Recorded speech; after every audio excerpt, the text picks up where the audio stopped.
Good afternoon, everybody. Hopefully, I can do it this time. I had a lot of problems this morning. I had problems with, I had technical difficulties this morning.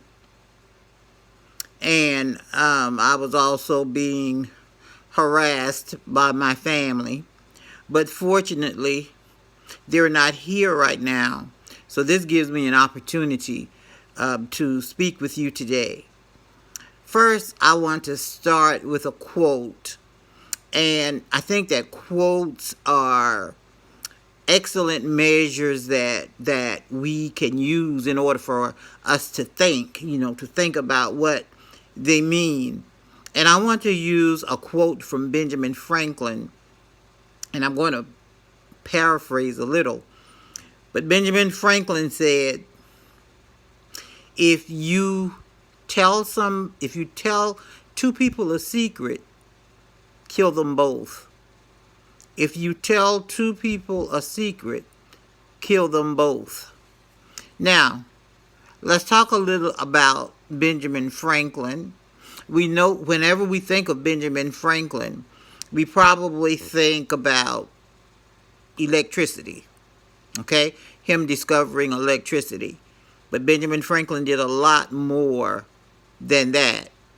And I'm not going to go into all of the accomplishments that he made, but he did make a lot of accomplishments. He was a writer.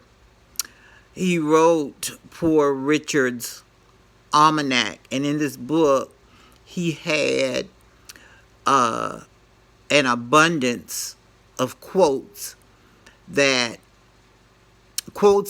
that he thought would be good for people to live by.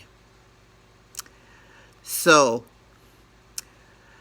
I remember in one of my classes when we got to that quote, and I asked what did he or she thought it meant, and this person said, if you tell two people a secret, you got to kill them. You got to kill both of them afterwards. And I looked and I said, do you really think that Benjamin Franklin is telling us to kill people? And remember that these are quotes that he's giving us to live by. So you think that that is the message there? That we are just supposed to kill people? That we tell secrets? And then I said, think some more. Think a little harder. And then someone said, if you have a secret, keep it to yourself.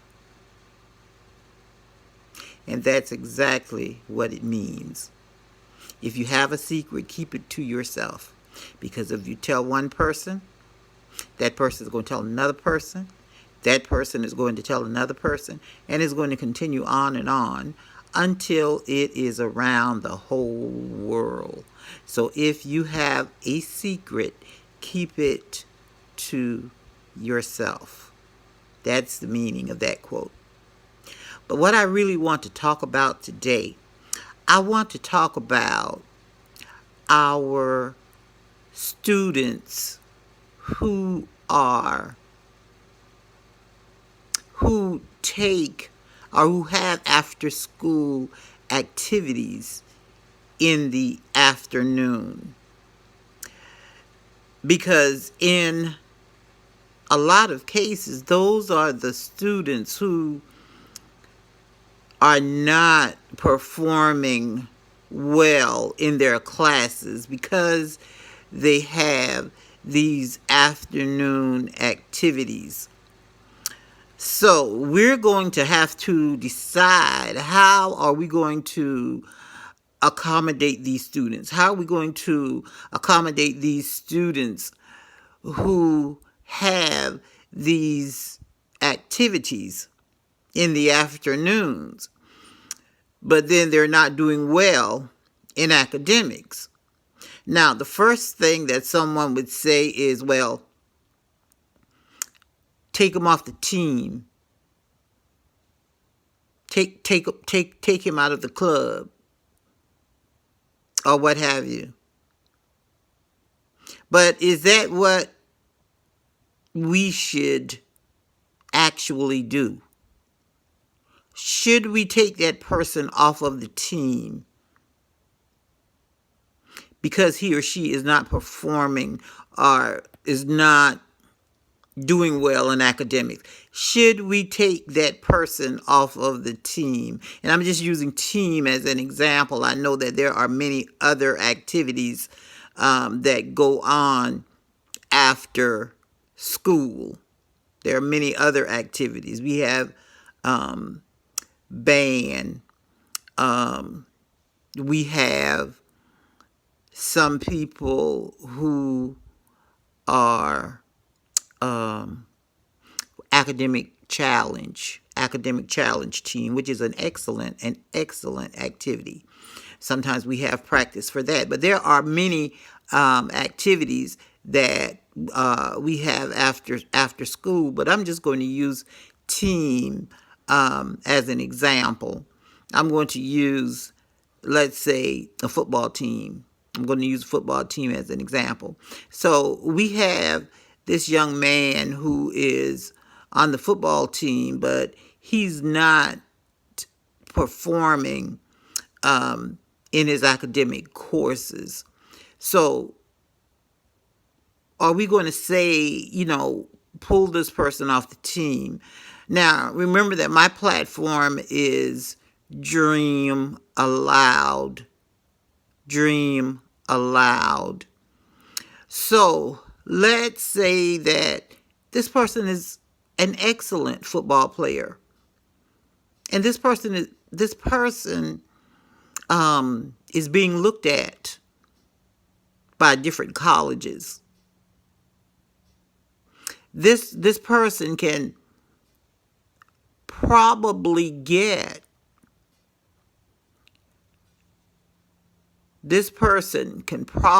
get a scholarship, a football scholarship. And that's that person's dream. This is his dream. So are we going to snatch away that dream from that person? Or are we going to try to assist that person in every way that we can? Because we certainly do not want to take away his chance to go to college, to get a football scholarship, to become a professional football player. We don't want to do that. So we're going to have to come up with some strategies so that we can help this football player. Now, in order for these strategies to work, it's going to take everybody. It's going to take the student, it's going to take the parents, it's going to take the teachers, it's going to take the administrative staff, it's going to take the district office, it's going to take all of us in order for this football player to make his dream come true. Now, what are some of the things that we can do? Parents, you need to have a schedule for your students, or for your children, I'm sorry. You need to have a schedule for them. Now, if they're in school all day, and right after school, they have their practices, sometimes they may get home, and I'm not sure with practices, maybe 9, 10 o'clock. Now, if we have this football player who's getting home at 10 o'clock, is that actually enough time for him to do work in all of his classes? Is that actually enough time? Now, I'm thinking that by the time that student eats and washes up and gets ready for bed, that it's time for that student to be in bed. Because if that student is not in bed and comes to school the next morning, what is he going to do? He's going to sleep. He's going to sleep in class. And if he's sleeping in class, he's not getting anything done. Now, parents, it's up to you. It's up to you to instill or to help instill in your children the importance of them paying attention in class while they are there. They have to pay attention in class while they are there. And they have to complete their assignments while they are in class. Because for the most part, whenever assignments are given, teachers give students time to do it in class. But in many cases, they don't do it. They just waste time. So you're going to have to impress upon them the importance of paying attention and completing their assignments in class. Teachers, we have to do the same thing. We have to impress upon them the importance of them paying attention and completing their assignments in class. And this is something that has to be closely monitored by the teacher. Okay?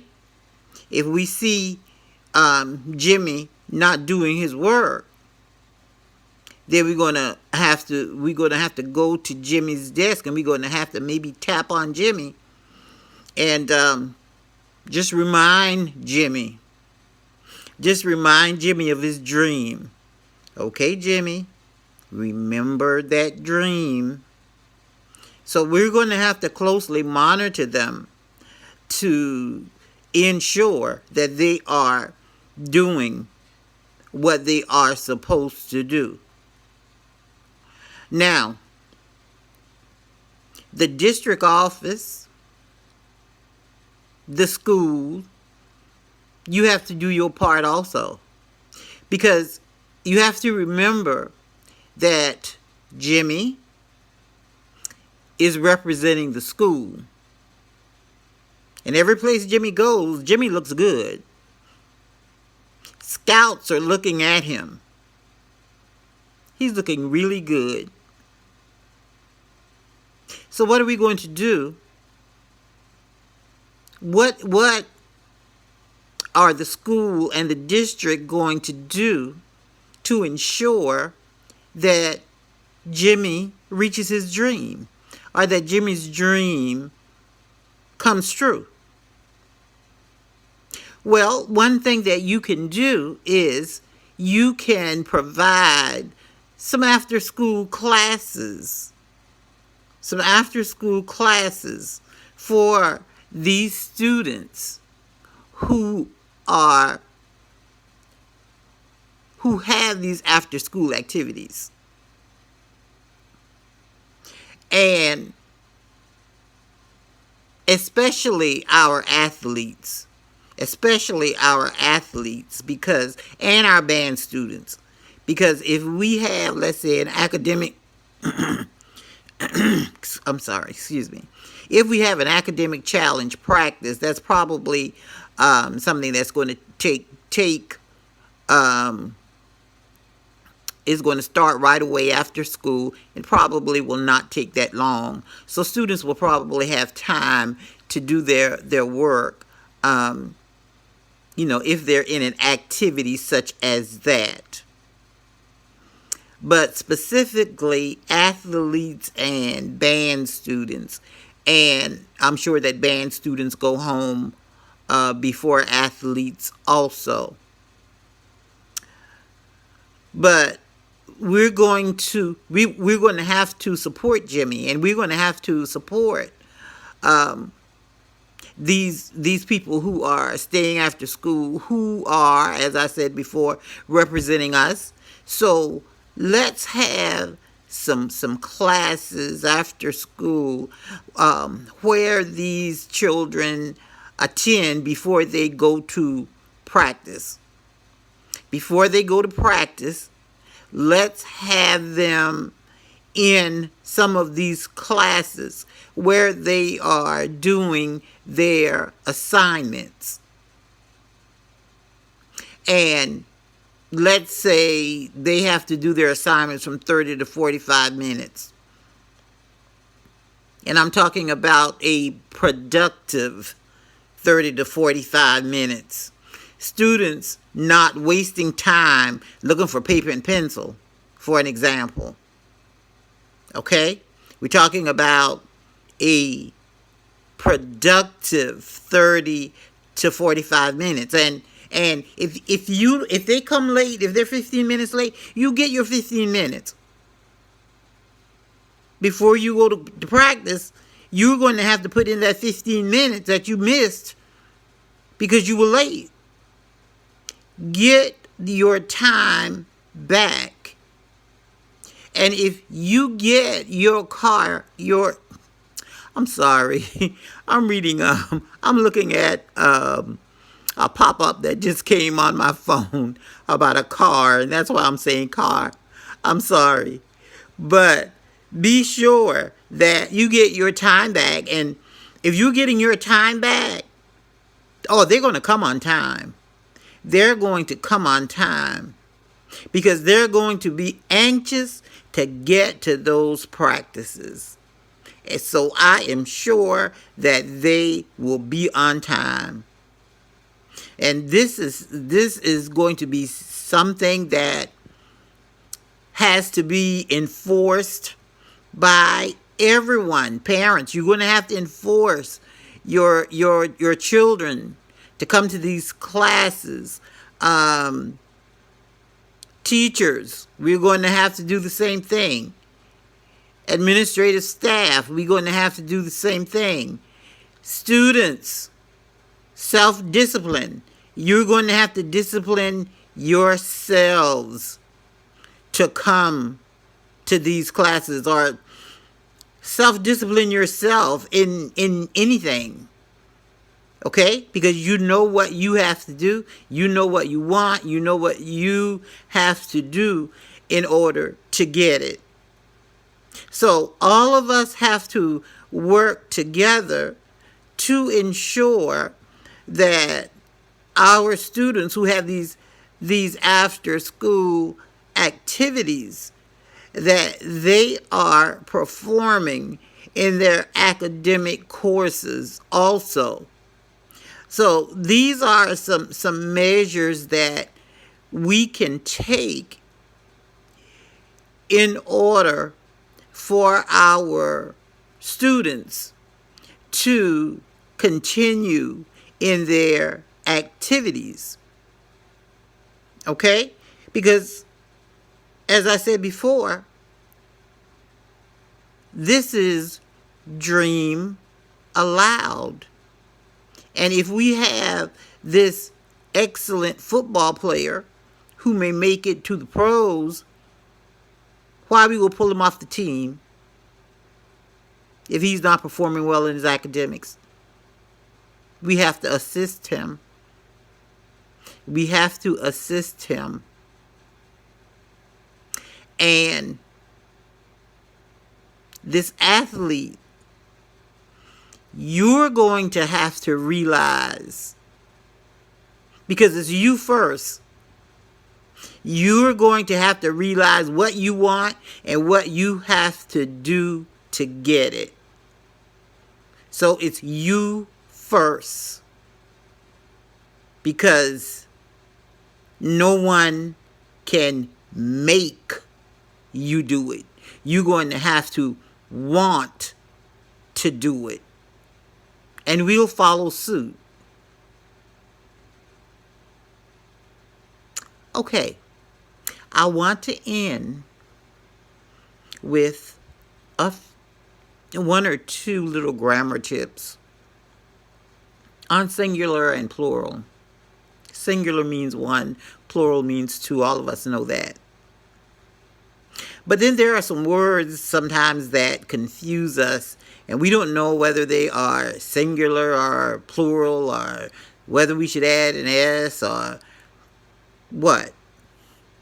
One of those words is deer. D-E-E-R. D-E-E-R. And it's always D-E-E-R. It's always D-E-E-R. We don't ever add an S to deer. It doesn't matter how many deer we have. We can have 1,000,000 deer. We can have 1,000,000 deer over there in the woods. And if we have 1,000,000 deer, I'm sorry, it is deer, still deer. If we have one deer, it's deer. It's always deer, no matter how many we have. So we want you to remember that. Let's talk about fish. And we're not talking about the verb fish or the sport. We're talking about the fish that we actually eat. Okay? Well, let's say the fish in the water, because because there are fishes in the water that we don't eat. No, we don't eat all the fishes in the water. I don't think that we eat electric eels, for an example. I think that we would consider that a fish, would we? I don't know. But I've seen some ugly fishes. I've seen some ugly fishes, and we don't eat them. So we do not eat all of the fishes that are in the water. But you will get my point. Okay, so if we have one type of fish, let's suppose that we have an ocean full of brims. An ocean full of brims. If we have an ocean full of brims, it's fish. If it's only brims, it's fish. Okay? It doesn't matter how many brims we have. We can have 100,000 brims in the ocean, but it's still fish, because we only have one type of fish in the ocean. But then suppose we have some brims, we have some spots, we have some perches, and these three types of fishes are in the ocean. So we have three different types of fishes in the ocean. So that now it's fishes. Now it's fishes, because we have different types of fishes in the ocean. But if we're referring to only one type of fish, then it's fish all the time. If we have different types of fishes, then it is fishes all the time. Okay? So now we know how to use deer, and we know how to use fish. And please remember to assist those students who are in these special activities.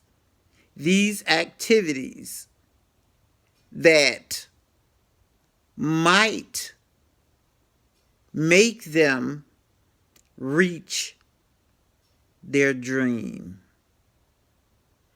Because here dreaming is allowed. On my platform, dreaming is allowed. So we want to help our students to continue dreaming. And we do not want to hamper their dreaming. We want to help them as much as we can. Have a good rest of your afternoon and evening. Until next time, bye-bye.